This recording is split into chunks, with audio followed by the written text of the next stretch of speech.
Deu certo agora? Oh, glória. Então quer dizer que o povo não estava me ouvindo, não? Era? Estava não?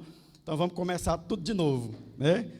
Meus irmãos, sejam muito bem-vindos, muito bom dia, a paz do Senhor Jesus. Estou repetindo porque o povo não estava me ouvindo, segundo o nosso sonoplasta aqui, Caleb, hoje aqui nos comandos, né? Então, Deus abençoe a todos vocês que estão aí do outro lado da telinha, nos vendo, tá? E hoje, lição número 7, 16 de agosto de 2020, o povo de Deus deve separar-se do mal. Estamos na Assembleia de Deus, Ministério Templo Central, pastor presidente, pastor Flávio Florentino, juntamente com o pastor Bernardino Soares, tá? Deus abençoe a vida de cada um deles, pastor Manuel Lemos também, toda a diretoria da igreja. Estamos aqui em Juazeiro do Norte, né, para todo o planeta, ao vivo, é isso mesmo. Vai abrindo uma sala compartilhada aí no Facebook, para que outras pessoas possam ser também agraciadas, possam também ver, ouvir e interagir com a palavra de Deus nessa manhã gloriosa. Você pode estar participando conosco, eu também já abri uma sala compartilhada aqui, tá? Você pode estar interagindo aqui na nossa sala, fazendo alguma pergunta, eu vou estar aqui observando. E hoje os hinos sugeridos é o 32, 99, 447. Nenhum desses três eu sei. Glória a Deus. Mas eu vou louvar um hino, o 422, tá bom? Mas primeiro eu quero fazer uma oração pela minha vida, pela sua vida, aonde você estiver, incline seu coração, peça graça, misericórdia a Deus, até para te livrar do mal, tá bom? Amado Deus, soberano e eterno Pai, Criador de tudo e de todas as coisas, meu Deus, muito obrigado por ter dormido e por ter acordado, porque o Senhor é bom. Senhor, quantas pessoas estão ociosas, ansiosas, sem conseguir dormir, passam uma noite, meu Deus, vagando nos corredores da casa, angustiados, muitas vezes chorosos, porque perderam o emprego, porque perderam um ente querido, porque o problema é muito maior do que ele pode enxergar além. Deus eterno, tenha misericórdia do teu povo, tenha misericórdia de nós, nos ajude, meu Deus, a lidar com essas situações. Abençoa, meu Deus, os governantes, dá sabedoria a cada um.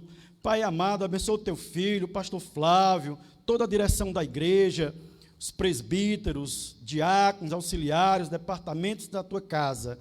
Teu filho, meu Deus, irmão Caleb, que prontamente se prontificou a estar aqui conosco para compartilharmos aqui dessa escola bíblica. Abençoa também o presbítero Israel, meu Deus, sua família. Pai amado e santo, nos dá, meu Deus, entendimento para estudarmos a tua palavra e compreendermos de bom grado. Assim nós te oramos e te agradecemos em nome de Jesus. Amém. Então, hoje, na lição de número 7, 16 de agosto, que diz que o povo de Deus deve separar-se do mal, o texto áureo diz que, pelo que sai do meio deles, e apartai-vos, diz o Senhor, e não toqueis nada imundo, e eu vos receberei. 2 Coríntios, capítulo 6, versículo 17. A verdade prática, ela diz que o mundanismo na igreja corrompe os bons costumes e extingue a santidade, ela tira a santidade, tá? A leitura bíblica em classe se encontra em Esdras, capítulo 2, tá?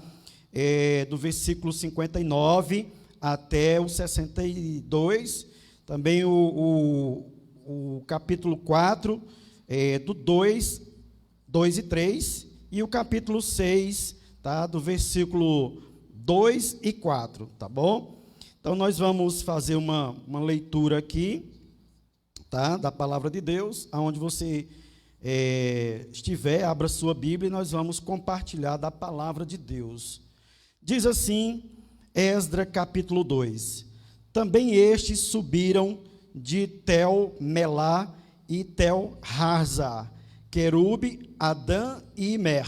Porém, não puderam mostrar a casa de seus pais e sua linhagem de Israel eram os filhos de Delaias, os filhos de Tobias, os filhos de Necoda, 652, e 2 filhos dos sacerdotes, os filhos de Abaias, os filhos de Cós, os filhos de Barzilai, que tomou mulher das filhas de Barzilai, o gileadita, e que foi chamado do seu nome. Estes buscaram o seu registro entre os que estavam registrados nas genealogias, mas não se acharam nelas, pelo que por imundo foram rejeitados do sacerdócio. Chegaram-se, já o capítulo 4, versículo 2, chegaram-se a Zorobabel e aos chefes dos pais e disseram-lhe: deixai-nos edificar convosco, porque como vós buscaremos ao vosso Deus, como também já lhe sacrificamos desde os dias de Esar-Adom, rei da Síria, que nos mandou vir para aqui. Porém, Zorobabel e Jesua e outros chefes dos pais de Israel lhes disseram: não convém que vós e nós edificamos casa a nosso Deus, mas só nós edificaremos ao Senhor, Deus de Israel, como nos ordenou o rei Ciro, o rei da Pérsia. E o capítulo 6 diz: e em Aquimeta, no palácio que está na província de Média, se achou um rolo, e nele estava escrito em memorial que dizia assim: no ano 1º do rei Ciro, o rei Ciro deu esta ordem, com respeito à casa de Deus em Jerusalém: esta casa se edificará para lugar em que se ofereçam sacrifícios, e seus fundamentos serão firmes, a sua altura de 60 côvados e a sua largura de 60 côvados, com 3 carreiras de grandes pedras e em uma carreira de madeira nova. E a despesa se fará da casa do rei, e uma carreira de madeira nova, e a despesa se fará, obviamente, aqui da casa do rei. Então, por essa palavra, nós vamos fazer mais uma oração, pedindo a Deus que possa nos orientar cada vez mais, para que nós possamos viver em paz, né? O objetivo dessa lição, na verdade, é compreender que o relacionamento harmonioso com Deus exige a separação do pecado e do mundanismo, né? Então, nós vamos orar. Pai, em nome de Jesus, nós fizemos uso da Tua palavra. Te pedimos, meu Deus, que o Senhor a cada dia possa nos ajudar a nos separar cada vez mais do pecado. Meu Deus, fizemos uso da Tua gloriosa palavra. Abre o nosso coração, abre o nosso entendimento, para que nós possamos viver de bom grado com a Tua palavra. Assim nós te oramos, assim nós te agradecemos, em nome de Jesus. Amém. Caleb, nós vamos louvar aqui o 422. Faz muito tempo que eu não louvo esse hino. E aí, vamos ver se a gente consegue cantar ele aqui, né? Mas eu vou cantar ele sem o bichinho aí, viu? No céu não entra pecado, fadiga, tristeza nem dor. Não há coração quebrantado, pois todos são cheios de amor. As nuvens da vida terrestre não podem a glória ofuscar do reino de gozo celeste que Deus quis para mim preparar. Irei eu para a linda cidade, Jesus me dará um lugar, com os crentes de todas as idades, a Deus hei de sempre louvar. Do céu tenho muitas saudades, das glórias que lá hei de ver. Oh, que gozo vou ter quando eu ver meu Senhor, rodeado de grande esplendor. Pagar não é necessário a casa que lá hei de ter, e meu eternal vestuário no céu nunca vai se romper. Jamais viverei em pobreza, aflito no meu santo lar. Ali há bastante riqueza, do qual poderei desfrutar. Irei eu para a linda cidade, Jesus me dará um lugar, com os crentes de todas as idades, a Deus hei de sempre louvar. Do céu tenho muitas saudades, das glórias que lá hei de ver. Oh, que gozo vou ter quando eu ver meu Senhor, rodeado de grande esplendor. No céu o luto é banido, enterros não hão de passar, sepulcros jamais são erguidos, lá mortos não vão encontrar. Os velhos serão transformados, mudados nós vamos ficar, quais astros por Deus espalhados, no céu para sempre brilhar. Irei eu para a linda cidade, Jesus me dará um lugar, com os crentes de todas as idades, a Deus hei de sempre louvar. Do céu tenho muitas saudades, das glórias que lá hei de ver. Oh, que gozo vou ter quando eu ver meu Senhor, rodeados de grande esplendor. Aleluia. Essa terceira estrofe eu acabei mudando o ritmo, não foi? Oh, maravilha, glória a Deus. Mas vamos lá, na nossa introdução da lição, diz que nesta lição iremos estudar os preparativos que os judeus fizeram para pôr os alicerces da nova forma de vida que eles iniciaram em Jerusalém, depois dos anos no cativeiro em Babilônia. Ali eles viveram espalhados, ou na diáspora, pelo vasto território daquele reino. E agora iriam viver uma vida comunitária, conforme os ritos da lei, conforme os mandamentos de Moisés, tá? Então nós podemos ver aqui que eles passaram muito tempo espalhados numa vasta terra, na Babilônia, e agora, quando voltassem, iam viver em comum acordo, cultuando ao Deus de Israel, e para isso iam ter que voltar às primeiras práticas, das primeiras obras.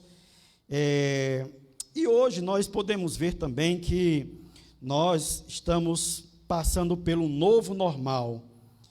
Nós vamos ter que nos adaptar a muitas coisas que foram implementadas, agora não vão mais sair, tá? Não vão mais sair, mas por trazer as pessoas do mundo,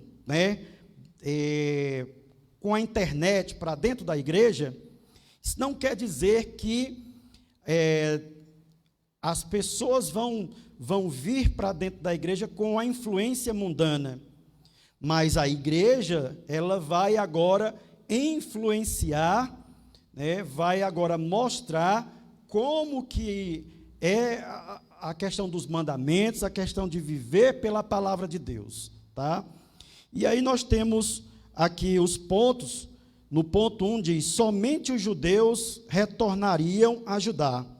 Já no ponto 2, diz que os judeus não aceitaram a ajuda dos samaritanos. Já no ponto 3, fala que Deus exige santidade do seu povo. E no quarto, devemos manter uma vida de separação do mal.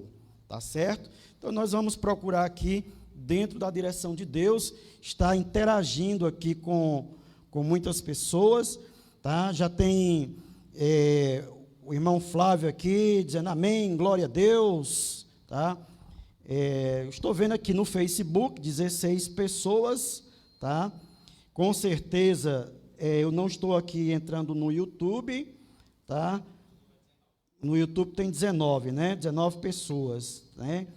Então, meu querido, lá em São Paulo, pastor Iracildo Paixão, foi meu primeiro pai na fé, né? Pessoa que nos ganhou para Jesus e nos ensinou o caminho em que nós devemos andar, né? Uma honra ter ele aqui dentro da nossa sala, compartilhando, tá? Então, também tem aqui Irailde, irmã Irailde, Deus abençoe, Regilane, né? Pastor Luciano Oliveira, ali de Juazeiro da Bahia, grande irmão do Ministério Fire, né?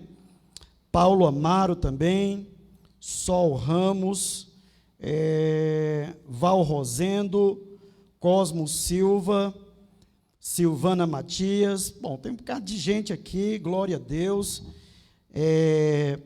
a minha psicóloga também ali da cidade do Crato, Isaílde Silva, Deus abençoe, doutora Isaílde, cristã também, glória a Deus, da Igreja Batista. Então, é muita bênção, né, meus irmãos? Então, voltando aqui para a nossa lição, somente os judeus retornariam a Judá.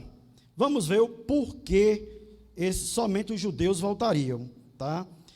Para uma pessoa ser considerada apta para fazer parte do grupo que iria transferir para Jerusalém, exigia-se que desse prova de sua linhagem, que provasse ser realmente de Israel, tá? Na primeira triagem foram excluídos 652 pessoas, tá? Até alguns filhos dos sacerdotes, cujos nomes não foram achados nos registros das genealogias, foram rejeitados como pessoas imundas, tá? Eram os judeus mestiços, nascidos da casa, nascidos de casamentos mistos, chamado de miscigenação, tá? Casamentos mistos durante o cativeiro em Babilônia. Então, esse povo não fariam parte do grupo de judeus que retornariam a Judá. E isso foi muito triste. Nós sabemos que é uma estratégia, aliás, era uma estratégia dos monarcas, dos reis, quando eles chegavam a invadir uma cidade, um país, uma das coisas que eles faziam para acabar com a linhagem daquele povo era fazer uma mistura, fazer casamento misto, fazer a miscigenação, porque com 20, 30 anos, aquele povo já não existia mais, a sua linhagem. Então, isso era comum. E aí, muitas pessoas de Israel caíram nesses ardis do diabo, tá? E aí, o que eu posso imaginar aqui é um paralelo na história do futuro, falando da escatologia. aqui, quando foram abertos os livros da genealogia, que aquelas pessoas que se consideravam judeus, porque tinham um certo grau de parentesco, mas que os seus nomes não estavam escritos ali nos registros das genealogias, e foram rejeitados como imundos. E aí, meu irmão, eu quero abrir um parêntese aqui, dentro da escatologia. Muitas pessoas, elas pensam, ou até falam, que dizem que a pessoa, quando ela quer ser crente, ou é crente, ela se acha superior aos outros, não se mistura com os outros, não anda na mesma balada, não anda na mesma pegada, não anda com o mesmo molde. E aí, somos taxados como pessoas que querem ser melhor do que as outras. E aí, o que ocorre é que quando muitos têm uma vida dupla, que vivem uma vida, queremos a igreja, queremos o céu e o mundo também, e aí, automaticamente, nos tornamos imundos, nos tornamos miscigenados, misturados. É como se tivesse um casamento misto.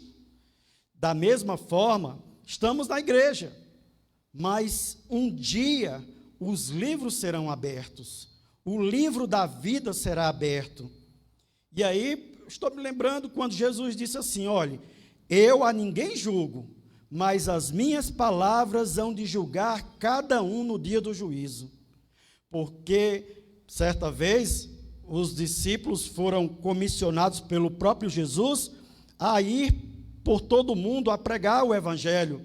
E esses 70 discípulos, quando voltaram, eles voltaram muito alegres e disse: Senhor, até os demônios se submetem a nós por causa do teu nome. E Jesus disse: olhe, não vos alegreis por estas coisas, porque se sujeitam os demônios, mas antes vos alegreis por ter o nome de cada um de vocês escrito no livro da vida. Sabe por quê? Porque um dia os livros serão abertos, e aquele que não tiver o seu nome escrito no livro da vida, ele será lançado no lago de fogo e de enxofre, o que é a segunda morte. Ou seja, o camarada, ele acha que está salvo, mas vive uma vida dupla, uma vida miscigenada, casamento duplo. E aí o que ocorre é que aqueles judeus, aqueles filhos até dos sacerdotes, porque o sacerdote, eles agora estavam certos que faziam parte daquela linhagem, mas quando chega lá, que vai olhar nos registros que seus nomes não estavam lá, e não poderiam entrar na terra, não poderiam voltar para casa, e ali houve choro e ranger de dentes. E isso é um paralelo com a história. Isso vai acontecer literalmente e novamente, tá? Então, fechando aqui essa linha de raciocínio, então, eles não fariam parte desse grupo de judeus que retornariam a Judá, somente aqueles que comprovassem a sua ascendência, né, puramente judaica, fariam parte daquele grupo. Deus não aceita mistura do seu povo com o povo do mundo. Deus não aceita, tá? Não pode haver comunhão, ou seja, não pode haver comunhão da luz com as trevas. É como água e óleo. Cientificamente, você pode colocar aqui dentro de uma garrafa, pode colocar a maioria de água e pode colocar aqui 3 dedos de óleo e pode chaculejar, pode mexer, mas não se misturará, ainda que se misture, mas o óleo depois ficará separado.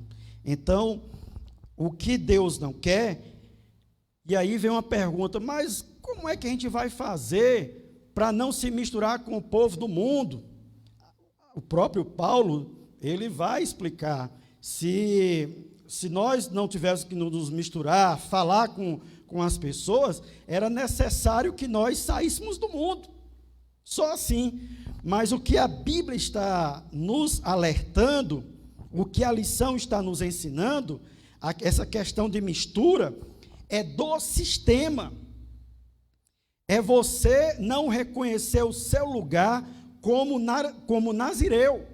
Nazireu aqui, não estou falando que tem que deixar o cabelo crescer. Estou dizendo de ser separado, em não comungar com as mesmas coisas que o mundo diz que é certo. Em que o mundo, ele realmente, ele se inclina para o mal, ele cambaleia para o mal, para cair dentro de um abismo. E de olhos abertos, tá? Então, o sistema, é isso que nós não podemos nos misturar, com o sistema. O cristão não pode se envolver com a política. Que conversa, a política faz parte da nossa vida. Sempre fez. Vem do original grego, administração de algo alheio. Nós temos um pastor que é político. Ele administra as coisas do Senhor, administra as ofertas, o dízimo, que é para a manutenção da obra. Está aqui o ar-condicionado, estamos aqui em rede nacional. Ele é político, nós somos políticos, nós não podemos estar com politicagem, isso é pecado. Se envolver com as rachadinhas, tu me dá tanto que eu deixo você entrar, você me dá tanto que eu consigo tantos para você, eu consigo isso para você. Isso aí está inserido no sistema, e esse sistema não pode entrar dentro da igreja. Nós sabemos que esse sistema, ele entrou na igreja na época em que o imperador o imperador Constantino, quando ainda ele estava em uma batalha no rio Milvar, quando ele ganha aquela batalha, e ele agora se declara imperador de todo o mundo, né, do Império Romano, e ele agora traz anistia a todos os cristãos. Agora, quem se denominasse cristão no mundo, ele teria agora um cargo público, tá? Destaque em qualquer lugar da sociedade do planeta. E, detalhe, obviamente, ele escolheu pessoas de grande influência em todo o planeta para nomear bispos, ou seja, pastor de pastores. E aí, ele aí foi conquistando a igreja, tá? Dentro da política. E aí sim, a igreja deixou que a política, a politicagem, o sistema entrasse dentro da igreja a ponto de corromper a igreja. E aí a igreja passou 1000 anos, quando eu digo a igreja, foi uma parcela, ou seja, uma ramificação da igreja, ficou corrompida, mas nós sabemos que a igreja verdadeira, ela saiu do meio, ela não aguentou ficar dentro do sistema, então ela começa agora a criar raízes muito antes de justamente não aceitar aquelas coisas que eram colocadas pela a igreja católica, obviamente, católico aqui significa universal, no latim, e aí a igreja, ela começa agora, a igreja verdadeira primitiva, ela sai de dentro do sistema, e aí agora nós vamos ver os pré-reformadores até chegar na reforma protestante. Por que eu estou dizendo isso? Porque a igreja verdadeira, ela nunca, nem que ficasse a minoria, nem que a minoria saísse do meio de um todo, mas quem tem a Cristo, ele jamais vai aceitar a questão do sistema mundano, Foi isso que a igreja primitiva, a igreja verdadeira fez quando o sistema imposto por Constantino foi colocado no planeta, desde o Império do Ocidente, em Roma, até Constantinopla, no Oriente. Tá? Então é isso que Deus pede, é isso que a palavra pede, para que nós não venhamos a não se misturar, não ter comunhão. Comunhão aqui é estar de comum acordo. Caleb, meu som está bom, o retorno, aí, direitinho, coloco para ver se todo... Meus irmãos, me diga aí como é que está aí o retorno aí, diga aí para a gente poder interagir aqui, tá bom? Eu não sei como é que está o meu som, tá bom aí, Caleb? Está saindo direitinho?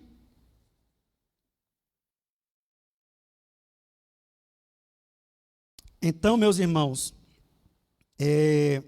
o que aconteceu com aquele povo é que aceitaram uma proposta diabólica, eles já sabiam que Deus não permitia a questão de casamento misto, miscigenado, não houvesse mistura entre povos, mas aí Israel acaba cedendo, tá?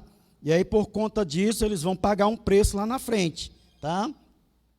Então, a história de Israel registrava uma amarga experiência nesse sentido, quando os israelitas, libertados pela mão do Senhor, se preparavam para ir a Canaã, um grande povo de mistura, não israelita, queria acompanhá-los.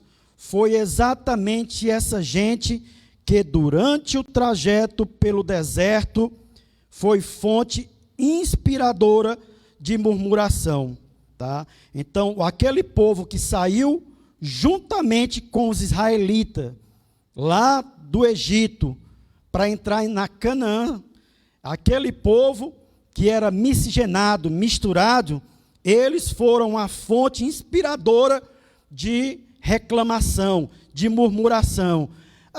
Por que tirou a gente lá do Egito? Lá pelo menos nós tinha galinha. Nós tinha isso, nós apanhava de dia, mas de noite nós dormia. E aí, todo dia era uma reclamação, todo dia aquele povo provocava a ira de Deus, todo dia, tá? Então, o que é que, então, aquele povo não entraram na terra do Senhor, Deus trouxe juízo, Deus trouxe realmente, todos eles caíram pelo deserto, a não ser os seus descendentes, seus filhos, poder entrar na terra, tá? Então, a Bíblia diz, estreita é a porta e apertado o caminho que conduz à vida. Então, isso está registrado em Mateus, no capítulo 7, versículo 14. Nós sabemos que o caminho é a porta realmente que conduz à vida eterna, ela é apertada, porque espaçoso é o caminho, é a porta que conduz à perdição. E muitos entram por esse caminho. É por isso que muitas vezes alguém pergunta para você, mas meu irmão, você é o único a andar na contramão? Se for para entrar no céu, é melhor você ser o único a andar na contramão. Tá? Porque largo e espaçoso é o caminho que conduz à perdição, e são muitos que entram por ele. Veja aí as grandes mídias, o que é propagado, o que é colocado, que tudo é relativo, tudo é politicamente correto. Nós temos que aprender a relevar as coisas, afinal de contas, Deus é amor. E ontem eu, dando aula pela plataforma de uma faculdade de Fortaleza, de forma remota, e é uma faculdade de teologia, mas como ela é reconhecida pelo MEC, entra pessoas, ela não é confessional, e pessoas que se denominavam cristãs. Nós estávamos falando sobre antropologia, E, obviamente, entramos na questão da evolução. E aí, fomos falar da evolução segundo o inglês Charles Darwin e fomos falar sobre o criacionismo. Mas pessoas que acreditam piamente na ciência e depois é que vai ver a Bíblia. Quando que o nosso manual de regra e fé, segundo o criacionismo, o seu único mapa, o seu único livro de regra e fé é a Bíblia. Pode o sangue torar na canela, meu amigo. E aí, falando de forma que tudo é relativo, nós temos que sermos mais flexíveis para entrar na igreja. Isso não, de forma alguma. A igreja sempre foi separada e nunca deixará de ser separada. O próprio Jesus disse que as portas do inferno não prevaleceriam sem ela. A igreja ela pode passar por sofrimentos terríveis, como passou isso a igreja primitiva, logo após a ressurreição de Jesus, logo após a vinda do Espírito Santo, no dia de Pentecostes. A igreja experimentou uma fase na face da terra que nunca houve uma perseguição tão grande à igreja, ou seja, o povo de Deus. E a igreja passou por isso. Isso não quer dizer que a igreja não passará novamente. E se tiver que passar, ela vai passar. Ela vai passar, ela já é vitoriosa. Não teve imperador na face da terra. Não teve nenhum reino do mundo que pudesse subsistir à igreja de Cristo. Então, a porta para entrar é estreito. Por que é estreito? Porque parece que só está você sozinho relutando. É a mesma coisa que Elias agora, achando que estava só. Oh, Senhor, só eu escapei como profeta. E Deus disse, que conversa, eu separei mais 7.000 que não se dobraram a Baal. Então você pode achar que está só, mas Deus tem separado pessoas, tem separado outros para estar também com você na mesma batalha. Então, não é lucro, e sim grave prejuízo alguém querer facilitar a entrada da mistura, né, de gente, dando maior ênfase à questão da quantidade, né, do que a qualidade. Jesus disse para Nicodemos, necessário vos é nascer de novo. Se fosse um homem, olha só, na época, camarada muito importante, reitor, professor de uma faculdade, podendo ganhar aquele homem, ganharia automaticamente uma faculdade inteira. Jesus não foi nem alisar o camarada, disse, olha, se você não nascer de novo, tu não pode nem ver o reino de Deus, quanto mais entrar. Pronto, simples assim. Não pode nem ver, quanto mais entrar. E aí o camarada saiu de lá mais transtornado, mais maluco, se é que existe essa nomenclatura, mais maluco, né? Mais abirobado, só veio se converter 3 anos depois, né? Mas a igreja, Jesus não está interessado em quantidade, e sim na qualidade, no supra-suma, né? Então, a questão de estratégias estratégias do mundo, para trazer pessoas do mundo para dentro da igreja e depois dizer, não, o mundo também não usa desse subterfúgio. A igreja não precisa disso, a igreja precisa do poder de Deus. E o poder de Deus já foi derramado e está nas nossas vidas. Quando nós temos uma vida diferenciada, o poder de Deus se manifesta não só na nossa vida, mas na vida das pessoas através de nós. Então, a quantidade aqui não é interessante. Se Jesus tivesse interessado em quantidade, ele não tinha deixado uma multidão ali guardada, isolada, tinha pego um barco sozinho, atravessado o mar e foi lá para a ilha dos Gadarenos. Bom, Se tivesse pelo menos um monte de gente lá esperando, mas ele foi atrás de uma pessoa que ninguém, nem a família, nem os amigos, nem ninguém dava mais nada por aquele homem. Já dava como uma pessoa perdida. E Jesus vai lá, liberta aquele homem daquela potestade, daqueles demônios, e traz aquele homem à vida. Jesus se preocupou com uma vida, Estava preocupado com quantidade, não. Quando ele pregou o discurso, que muitos disseram, dura esse discurso, quem pode ouvir? Eu quero é sair daqui. Aí Jesus olhou para os dele, que ele já tinha separado, os 12, e disse, e vocês também não vão querer ir, não? Tudinho baixaram a cabeça. E Pedro vai dizer, Senhor, para onde iremos nós? Só tu tens as palavras de vida eterna. Então, meu irmão, a maioria tem um sistema para ir, mas nós temos a Jesus. Amém? Então, entrando aqui no segundo ponto, misericórdia. Entrando no segundo ponto aqui, os judeus não aceitaram a ajuda dos samaritanos. Aí nós vamos entender o porquê que os judeus não aceitaram a ajuda dos samaritanos.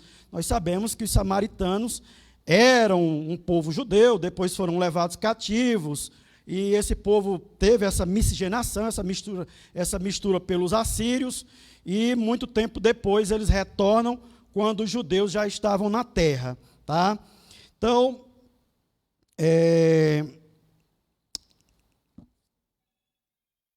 no primeiro subtópico diz assim, quem eram os samaritanos? Os samaritanos eram uma mistura de gente, da sua maioria de origem pagã, ou seja, pagã não é uma religião, pagã significa que eram vários povos e várias religiões, tá bom? Para a gente não entender que pagã é uma origem só.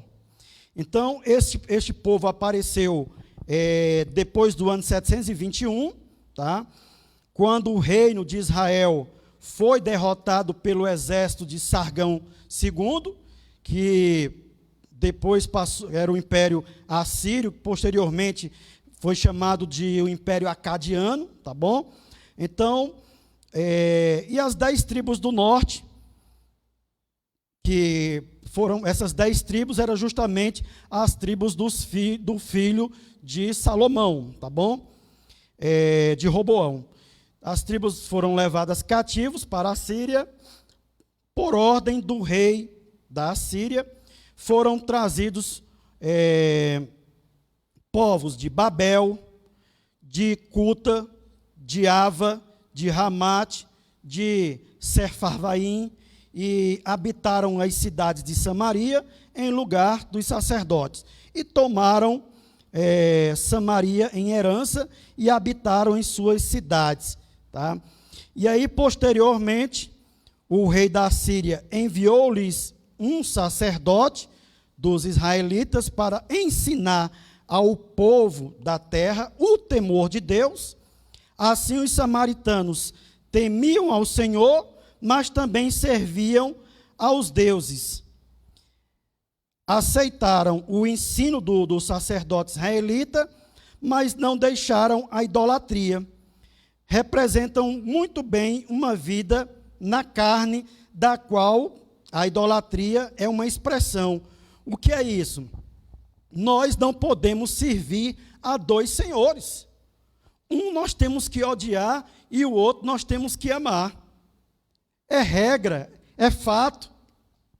E aí eles, teoricamente, receberam o ensino do sacerdote de Israel, eles temiam, entre aspas, a Deus, mas serviam a outros deuses. Viviam uma vida dupla. Viviam uma vida agora na carne, quando a gente fala na carne aqui, pelas suas próprias vontades, e depois viviam uma vida voltada, como se dissesse que temiam a Deus. Sabe o que é isso?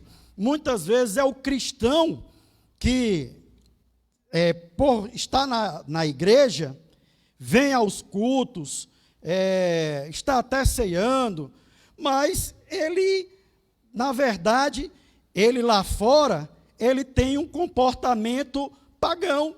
É como se ele estivesse servindo a outros deuses também. Não tem diferença nenhuma aqui. Estou só fazendo um paralelo desse povo para os dias de hoje. O camarada, a pessoa, ela vem à igreja para dar uma satisfação. Ó Deus, eu estou aqui, viu? Mas aí ele crê que São Pedro pode abrir as portas do céu. Ele crê que Maria pode interceder por ele. Ele crê que pode fazer isso, fazer aquilo. Então, ele vive uma vida assim. Isso aqui era o que estava acontecendo dentro dessa nação aqui, dentro desse povo. Eles se diziam que estavam dentro da igreja, mas automaticamente estavam muito distantes da igreja. Porque Deus, ele não aceita essa questão de viver uma vida de idolatria, uma vida dupla. Não aceita, ele não iria aceitar. Então, muitas vezes, a pessoa diz, Deus só quer o coração. Mas a Bíblia diz assim, que o teu corpo, tua alma, teu coração, tudo estejam consagrados ao Senhor. Tudo teu seja consagrado ao Senhor. O primeiro mandamento é amar a Deus sobre todas as coisas. Amarás o teu Deus com todas as tuas forças, com todo o teu entendimento, de toda a tua alma, de todo o teu coração. Então, você tem que estar voltado, apaixonado unicamente para Deus. O sentido da vida é Deus, é Jesus. E aí, quando nós colocamos uma outra coisa que não seja Jesus, minha vida não tem mais sentido, a minha mulher me deixou, meu marido me deixou, minha vida não tem mais sentido, o meu filho morreu, minha vida não tem mais sentido, o meu sentido era justamente o meu filho, era a minha filha, era a minha empresa. Quando você diz isso, você está sendo idólatra. O nosso sentido tem que ser Jesus. Ele é o centro de tudo. Ele pode nos dar tudo aquilo que temos ou que perdemos. Olha o caso de Abraão. Abraão, ele foi sacrificar a seu filho porque ele sabia que Deus era poderoso para dar tudo novamente. Olha o que Deus fez com Jó. Restituiu tudo novamente com Jó. Então, na vida aqui desse povo, vivia uma vida dupla, tá? E aí, Deus não aceitava isso não. E aí, no tópico 2, os samaritanos ofereceram cooperação, cooperar aos judeus, ajudar. Quando os judeus começaram a construção do templo, os samaritanos ofereceram-se para cooperar. Vamos ajudar, deixa a gente ajudar. Os judeus, porém, rejeitaram firmemente a proposta. Igualmente, quando da construção dos muros, a cooperação dos samaritanos foi também recusada lá por Neemias. Esta atitude é bíblica, pois a Bíblia manda que nós devemos nos afastar daqueles que não têm a sã doutrina. Tá? E aí, tem alguns textos aqui de 1 Timóteo, no capítulo 6, Tito também falando, igualmente devemos nos afastar daqueles que têm uma vida irregular. E aí eu vou explicar aqui, quando diz que devemos nos afastar daqueles que têm uma vida irregular, e aí eu volto a frisar novamente. Deixa eu tomar um pouquinho d'água aqui.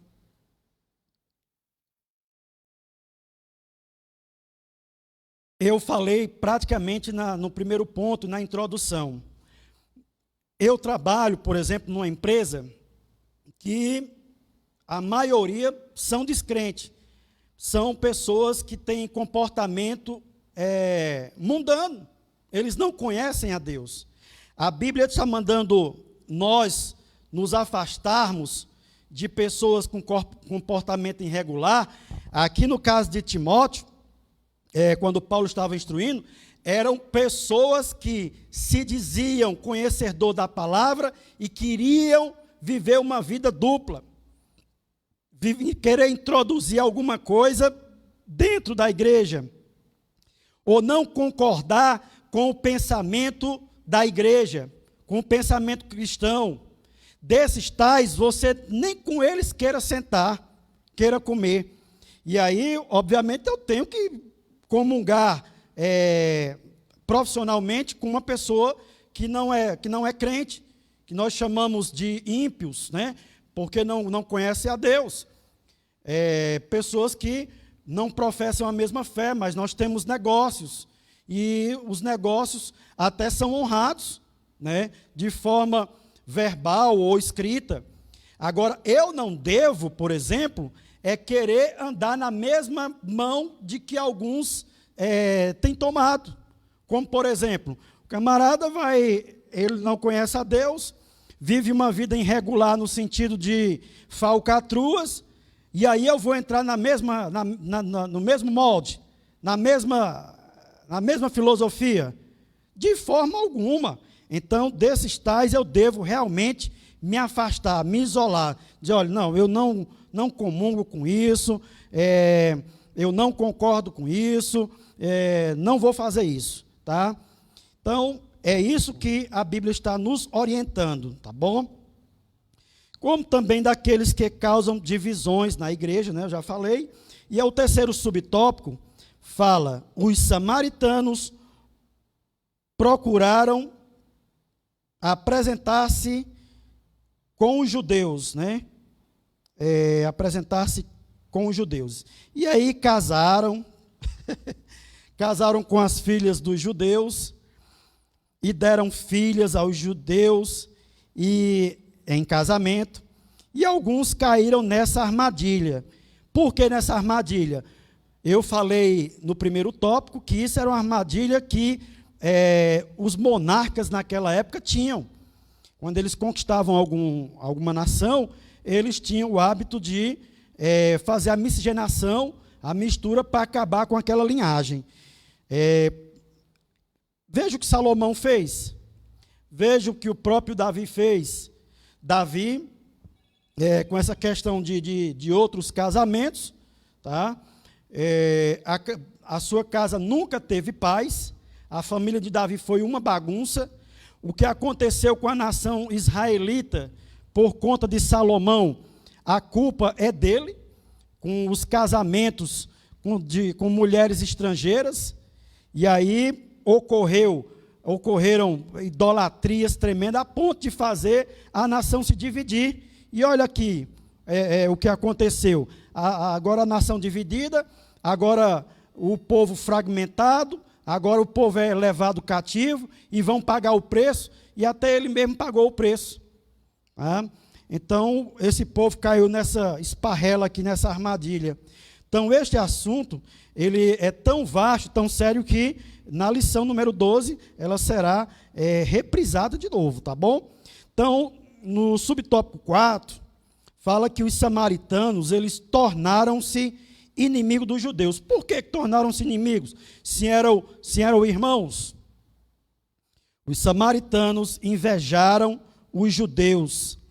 Antes dos judeus terem chegado a Jerusalém, os samaritanos tinham uma certa liderança na região. Por quê? Porque eles tinham ocupado a região enquanto os judeus estavam cativos, presos, né? E eles ocuparam a terra. E aí eles tinham a questão de muita influência com as lideranças na região, com os países vizinhos. Quando os judeus chegaram e começaram a sacrificar ao único Deus verdadeiro e adorá-lo, então a atenção dos habitantes da região passou para os judeus. E os samaritanos perderam a sua posição privilegiada e encheram-se de inveja. Tá? Isto sempre foi assim, né? Os fariseus, eles tinham inveja de Jesus, os sacerdotes tinham inveja da igreja. Nós podemos ver que quando você tem comunhão com Deus, as pessoas, muitas vezes, os seus inimigos, o diabo muitas vezes usa pessoas para ficar com inveja, para querer te prejudicar. Veja o caso de Abel. Abel, Deus recebia de bom grado a oferta de Abel, mas não se agradava com a oferta de Caim. E aí Caim, movido de muita inveja, de muita ira, e ele começa a maquinar o mal no seu coração, sendo usado pelo diabo. E aí a ponto de tanta inveja, a ponto de matar o irmão. E aí isso ocorre e acontece no nosso meio. Quando pessoas que não conseguem enxergar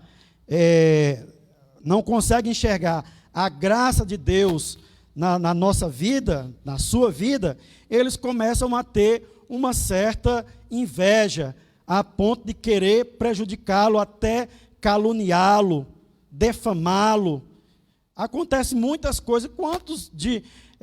Caleb está falhando aqui, eu acho que já é bom a bateria, né? Eu estou sentindo ele falhando aqui. Depois você me diz se é para trocar o microfone, tá bom?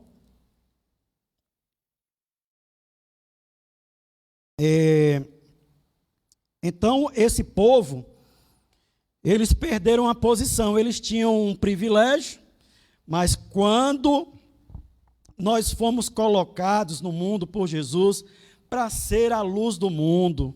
Por que a luz do mundo?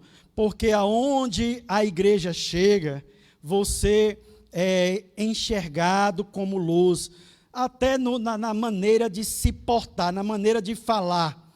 E às vezes quando você é tímido e não fala, até na maneira de reagir a uma determinada situação, quando alguém, por exemplo, te afronta, por exemplo, você está com a Bíblia num lugar e alguém disse: eu detesto esse povo crente, rapaz, anda com Bíblia debaixo do braço, mostrando, viu lá a vizinha, não sei o que e tal. E aí ele começa a louvar: no céu não entra pecado, fadiga, tristeza, nem dor. Você viu falhando aí? Você viu falhando? Não. Ouviu não falhando? É a bateria? Trocar, né? Oi, som, ei. Então, depois alguém que viu aquela cena, ele vai dizer assim: você é crente, né? Como é que você sabe? Pela maneira de falar, pela maneira de se portar, o agir em determinadas situações. Então, às vezes, o teu comportamento fala mais do que a Bíblia que você leva debaixo do braço. Tá? Então, eles se moveram de inveja. Tá? E por conta disso, os samaritanos imaginaram que se conseguissem associar-se aos judeus, eles gozariam do mesmo prestígio que os judeus. Quando os judeus não aceitaram nada da parte dos samaritanos, veio o ódio velado, né? Transformou-se os samaritanos, né? O ódio veio, na verdade, veio a cada vez mais aflorar, e aí transformou-se a amizade que tinham, entre aspas, numa inimizade declarada. Eles se declararam agora inimigos. Daí você vai entender quando Jesus, mais tarde, chega lá no poço de Jacó, e quando Jesus pede água àquela samaritana, e aí ela diz: como tu sendo judeu, fala comigo que sou samaritana? Porque os judeus não se comunicavam, ou vice-versa, não se falavam, eram intrigados, tá bom? Então é por isso que veio a inveja dos samaritanos. No ponto 3, diz que Deus ele exige santidade do seu povo. Em uma história do povo de Deus, observa-se que ele, para manifestar-se no meio do seu povo, ele exige plena santidade. Deus espera que seu povo esteja sempre em comunhão com ele, em koinonia, tá bom? No grego, vivendo separado do mal. E o separado do mal aqui é o que eu frisei há pouco, quando você não comunga com as falcatruas do mundo. E aí você automaticamente está separado do mal. Não é que você não possa trabalhar junto com uma pessoa descrente, tá? No primeiro tópico diz: retornando do cativeiro, Israel separou-se do mal. Por isso a bênção de Deus os acompanhou, e eles conseguiram concluir a construção do templo e reconheceram que Deus fizera esta obra. Então, quando nós nos separamos do mal, depois a gente cai em si, que irá vir uma benesse para a nossa vida, vai vir benefícios, e a gente vai dizer: isso que aconteceu na nossa vida, foi Deus que fez na nossa vida. Aleluia, glórias a Deus. No segundo subtópico diz que quando Josué se preparou para passar o Jordão, ele disse ao povo: santificai-vos, porque amanhã fará o Senhor maravilha no meio de vós. Josué 3:5, tá? E aí o anjo do Senhor visita o acampamento, né? Antes de iniciar a conquista de Canaã, Josué recebeu a visita de um anjo. Josué então lhe perguntou: que diz meu senhor ao teu servo? E a resposta que recebeu foi: descalça os sapatos de teus pés, porque o lugar em que está é santo. E isso nós podemos ver que Deus também disse essa mesma coisa para Moisés, quando a sarça, Moisés estava apacentando ali as ovelhas, e aí ele viu uma sarça ardente, e aí quando ele chega, Deus diz: olhe, o lugar que tu estás é terra santa, tira as sandálias dos teus pés, tá? Então, nós devemos ter temor realmente, quando diz assim, não é porque para quando a gente chegar aqui na igreja, tirar as sandálias, que isso é um costume, na verdade, judeu, e um costume asiático, japonês. Quando fala em tirar as sandálias, que o lugar é santo, está falando em você ter reverência, ter temor ao entrar na casa de Deus, porque Ele está aqui. E Ele está aqui não é porque aqui é a casa de Deus. Na verdade, se essas paredes forem destruídas, vai ser construído um outro lugar, mas não para Deus habitar, porque Deus está aonde a igreja dele está. E a igreja somos nós. Mas aonde tem 2 ou 3 pessoas reunidas no nome do Senhor, Ele está no meio. Não pense, meu irmão, que quando termina o culto aqui, aí alguém, eita, peraí, eu vou voltar lá na igreja e vou soltar o anjo, vou abrir a porta para Jesus sair, ou o Espírito Santo, porque ele ficou dentro da igreja. Não, meu irmão, Ele está em todos os lugares ao mesmo tempo. Não há nada nesse mundo pode comportar a glória de Deus. Nada nesse mundo, tá bom? Então, vindo aqui ainda, então santificar é justamente você ter esse temor. Então, Israel, ele é derrotado pela uma pequena cidade, uma cidade chamada Ai. Quando Josué, com o rosto em terra, perguntou ao Senhor o porquê daquela derrota, o Senhor respondeu: santificai-vos para amanhã. Não sou eu, viu? Santificai-vos para amanhã. Isso, Josué capítulo 7. Anátema há no meio de vós. O que é anátema? Maldito. Há maldição no meio de vós, tá? No meio de vocês. Israel dos vossos inimigos não podereis suster. Isso Deus dizendo, tá bom?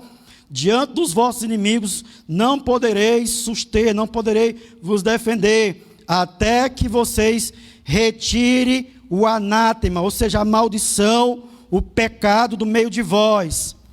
Então, Deus não pode abençoar a nossa vida estando debaixo do pecado, debaixo de maldição.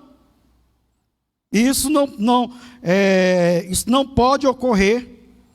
Então, o pecado, e aí o pecado descoberto foi desarraigado, e então disse a Josué: levanta-te e sobe a Ai, olha que tenho dado na tua mão o rei de Ai, e seu povo, e a sua cidade, e a sua terra. O que foi que aconteceu? Josué, quando vamos descobrir essa história aqui, lá em Josué, no capítulo 7, a partir do versículo 13, nós vamos ver que Josué, ele começa a perder a paz e começa a investigar e sacode todas as tribos de Israel para procurar que maldição era essa, o que é que tinha de errado, e ele clama e investiga, até que ele descobre que a maldição estava na tribo de Judá, logo na tribo de Judá. A maldição estava naquela tribo, e justamente numa pessoa chamada Zabdi. E aí, quando ele descobre que era Zabdi que estava com essa maldição, ele já tinha dito a Deus na própria palavra. Ele diz: olha, quando eu descobrir, quando for descoberto, nós vamos queimar esse camarada. Queimar mesmo. E aí ele pega Zabdi, pega todos aqueles, a capa dos babilônios que ele pegou, o ouro, a prata, tudo, que eles pegaram os despojos. Eles trouxeram despojos, Deus não está preocupado com questão financeira não, meu irmão. Até o ouro. E aí, ele pega tudo aquilo, ele pega toda a família, apedreja, Josué, juntamente com Israel, apedreja aquela família todinha, tá? Mesmo ele reconhecendo que pecou, diz a Bíblia que o apedrejamento foi tanto que ficou uma montanha de pedras em cima daquela família. E quando terminou que eles morreram, pegou tudo aquilo ali, aqueles despojos, e queimaram. Meu irmão, é de lamentável o negócio daquele, viu? É juízo mesmo de Deus. Mas só depois que Josué fez isso, foi que veio a vitória. Deus deu a vitória a Josué, tá? Então Deus exige santificação de seu povo para poder operar no meio dele. Mas tem gente, por exemplo, que eu quero abrir um parêntese aqui rapidinho e dizer, tem pessoas que está debaixo de pecado e tem, por exemplo, uma aptidão para ganhar vidas para Jesus, fazer isso, fazer aquilo, e ele confunde, por exemplo, que Deus está aprovando a conduta de vida dele, e Deus está abençoando. E, na verdade, Deus não está abençoando ele, Deus não está aprovando a conduta dele, mas Deus está tendo misericórdia pelaquela alma, por aquela vida. Mas aquele camarada vai pagar pela sua intrepidez, pela sua volatilidade, por ele ser volátil, por ele ter dupla face, tá? E aí, já aqui no ponto 4, nós devemos manter uma vida de separação do mal. No ponto 1, no subtópico, diz que os judeus mantiveram-se separados dos samaritanos.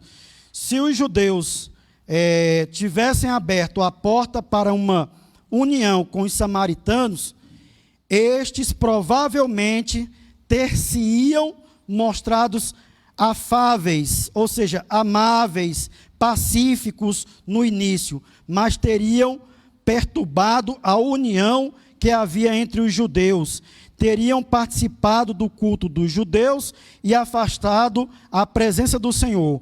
Uma vez que Deus não se une à idolatria, vale a pena manter a separação com o mundo. E a idolatria que nós estamos falando aqui é, de um modo geral, com relação a tudo que o mundo oferece no sistema, tá bom?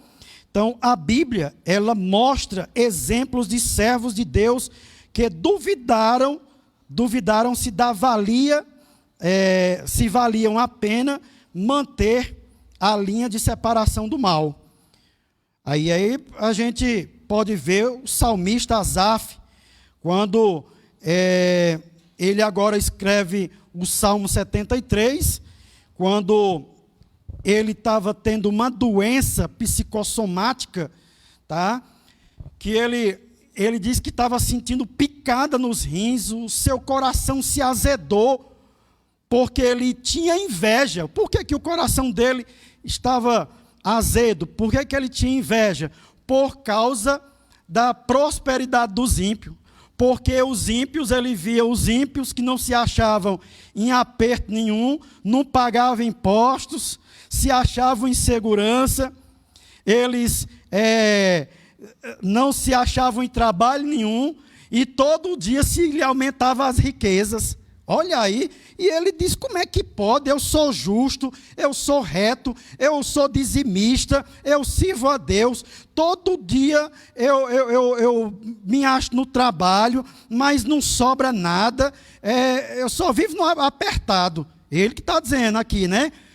Se achava em aperto, não tinha a segurança que ele achava que tinha, porque o ímpio vivia adornado, cercado de segurança, e sempre lhe aumentava as riquezas, e ele foi colocando isso no seu coração, a ponto de criar uma doença psicossomática, que era uma depressão muito forte, a ponto de a doença, ele sentia picada nos rins, ele não tinha problema de rins, mas ele começou a sentir doença nos rins, por conta de que todo dia ficava tendo taquicardia. Eu não aguento mais, como é que pode? Eu vou morrer. Mas por quê? Porque ele estava com inveja da prosperidade dos outros e ele não prosperava. Mas ele compreendeu tudo quando ele entra no santuário de Deus, e Deus faz ele entender, mostra para ele o fim dos que não servem a Deus, mesmo sendo prósperos. Olha o que é que diz, olha o que é que a palavra de Deus, se não me falhe a memória, em Eclesiastes, diz assim: se o homem todos os dias se alegrar, ele deve se lembrar dos dias de trevas, porque serão muitos. Então, a vida, ela não é só de alegrias. E aí, quando ele entra voltando aqui para Asaf, quando ele chega, entra no santuário de Deus, ele vê o fim dos ímpios e vê o fim da vida dele. Aí ele diz: compreendi eu o fim deles. Bom é estarmos aqui. Deixa eu ver como é que está aqui a leitura. Aí ele diz: na verdade, em vão tenho purificado, ou colocado, em outra tradução, em vão tenho colocado o meu coração. Coração aqui não é órgão, coração aqui é kefaleia no grego, é justamente a mente. Em vão tenho colocado o meu pensamento e as minhas mãos na inocência. E ele se embruteceu, ele era como um animal que não compreendia aquilo. E ele ficou profundamente perturbado. Mas graças a Deus que quando ele entrou no santuário de Deus, ele entendeu. Então, a solução aqui, assim como foi para Asaf, é estar nos pés de Deus, é estar nos pés de Jesus, porque daí você vai compreender O fim daquelas pessoas que passam em cima dos carros, aquelas mulheres exuberantes, aqueles homens, e se alegrando, e aquele som alto e tal, e você muitas vezes ali trabalhando e não consegue nem pagar as contas. Eita, meu irmão. E aí, você está igual a Asaf, mas coloque o seu coração dentro do santuário de Deus, porque é como Paulo diz em Romanos 8:18, eu tenho por certo que as aflições desse tempo presente não são nada para comparar com a glória que nos há de ser revelada, meu irmão. Oh, glória a Deus! Asaf, ele compreendeu isso quando ele entrou no santuário de Deus, que Deus nos dê a oportunidade de entrar no santuário e compreender também que o nosso fim será melhor do que o início. Aleluia! Glória a Deus! Aleluia! O nosso fim será melhor do que o começo. Glória a Deus! Então, Malaquias respondeu aos que diziam ser inútil é servir ao Senhor, dizendo, aí ele diz, há o memorial escrito diante de Deus, onde tudo é catalogado. O que é isso? Quando diz que há um memorial escrito diante de Deus, é que tudo que nós fazemos é escrito, é registrado. Isso é muito bom, tá? Então, devemos viver conforme a vontade do Senhor, para que no tempo que vos resta na carne, ou seja, no nosso corpo, tá? Não vivais mais segundo as concupiscências, ou seja, a vontade desenfreada que nós temos de fazer ou realizar algumas coisas, mas segundo a vontade de Deus, diz Pedro na primeira carta dele, no capítulo 2, versículo 2. Qual seria então a vontade de Deus para com a sua vida? A Bíblia diz, esta é a vontade de Deus, a vossa santificação, 1 Tessalonicenses 4:3. Já observamos que a santificação significa uma vida que se abstém das coisas que não agradam a Deus, conforme a palavra. Apartai-vos, diz o Senhor, e não toqueis nada imundo. E aperfeiçoando a vossa santificação no tempo de Deus. Devemos sempre muito desejar ser-lhe agradável, andando dignamente diante do Senhor, agradando-lhe em tudo, e guardando os seus mandamentos, fazendo o que é agradável à sua vista.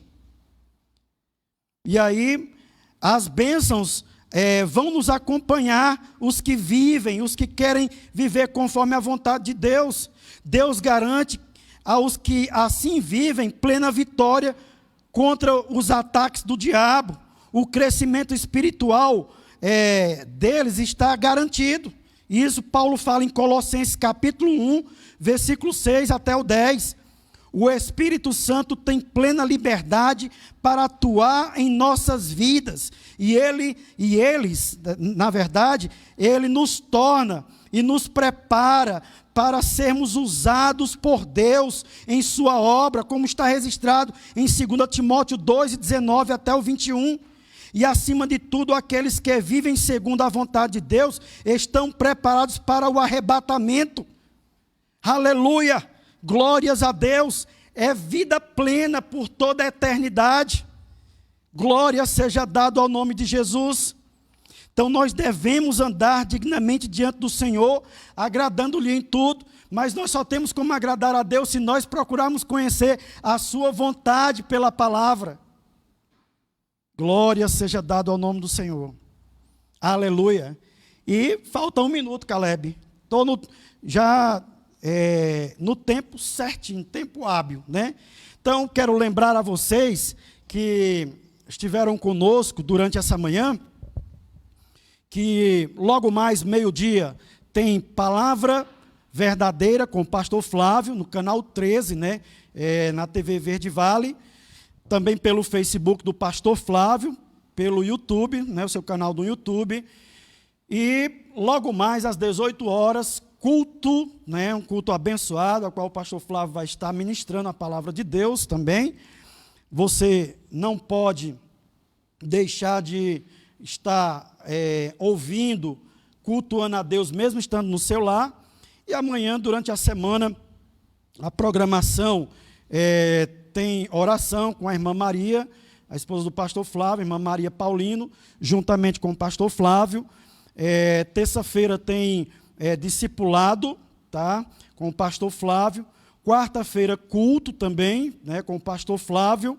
Sexta-feira, doutrina, né, com o pastor Flávio Florentino. Mas ele deve passar as outras informações. Eu acredito que quarta-feira, dia 19, já possa ter, segundo o decreto, ter a liberação das igrejas, né, Caleb? Pelo menos com 40%. E aí, acredito que quarta-feira nós já vamos ter um culto aqui na igreja. Eu não vou passar essa informação, dizer que vai ter, porque até o nosso pastor presidente depende literalmente do decreto do governador. Tudo indica que o decreto está valendo para quarta-feira. Até lá, quarta-feira de manhã, se o governador, se o capiroto não usar o governador para dizer que está proibido, né? Porque mesmo que ele diga que está proibido, o pastor não pode fazer nada, ele não vai contra a lei, né? Então, teoricamente, nós vamos ter culto na quarta aqui e sexta-feira doutrina já aqui na sede, né? Nem me lembrei desse detalhe importante. Mas quero agradecer a todos que estiveram conosco nessa sala compartilhada que eu abri, os que também estiveram conosco no canal do Pastor Flávio do YouTube, no Facebook do Pastor Flávio. Compartilhe aí essa lição abençoada para que muitas pessoas possam ser edificadas e que nós possamos a cada dia viver em santidade. Caleb, Deus te abençoe, muito obrigado por se prontificar a estar conosco na sonoplastia. A irmã, como é que eu esqueci o nome? Clemilda, irmã Clemilda, Deus te abençoe, obrigado também, viu? E nós vamos agora orar a Deus, agradecendo por essa... Lembrando que eu, Ronaldo Torres, tá bom? Tenho um programa juntamente com o Edinaldo Moura, na Rádio Tempo FM. Lembrando que o Edinaldo daqui até novembro não vai estar, mas eu vou estar lá na Rádio Tempo. Você é nosso convidado para estar interagindo conosco na Rádio Tempo FM 91, misericórdia, é outra rádio, é 101,5. Tá? E amanhã vamos estar com Vandinho Pereira no Ceará Diverso Cultura Gospel, é isso mesmo. E na quarta-feira, às 11 horas da manhã, na TV Evangélica do Cariri, meditando na palavra com Ronaldo Torres. Você é nosso convidado, tá bom? Aonde você estiver, incline seu coração e vamos orar. Bom almoço, ótima semana, que Deus em Cristo nos abençoe. Pai amado e santo, glorioso, nós queremos te agradecer pelo simples fato, meu Deus, de estarmos aqui, pela tua infinita graça e misericórdia. Meu Deus, perdoa os nossos pecados, nos ajuda a cada dia termos vontade de conhecer a tua palavra, para nos santificarmos cada vez mais, a vivermos de conformidade com a tua gloriosa palavra e vivermos bem. Senhor, nos ajuda a não olharmos para a prosperidade dos ímpios, mas olharmos para os céus, porque aqui, meu Deus, a nossa passagem é momentânea, é transitório, mas nós precisamos, meu Deus, do teu Espírito Santo, para cada dia, meu Deus, nós fazemos a tua vontade. Assim, meu Deus, nos dá um dia abençoado, nos dá uma semana também abençoada na tua presença. Perdoa os nossos pecados, assim nós te pedimos pelos teus filhos que aqui nos estiveram auxiliando, e assim nós te oramos e te agradecemos, te pedindo uma bênção pela vida do pastor Flávio, sua recuperação, meu Deus, pastor Bernardino, a igreja do Senhor, em nome de Jesus, amém, e graças a Deus, e a vitória é nossa, pelo sangue de Jesus, a paz do Senhor, Deus abençoe, e até a próxima, se assim Deus permitir. Valeu, Caleb, Deus abençoe.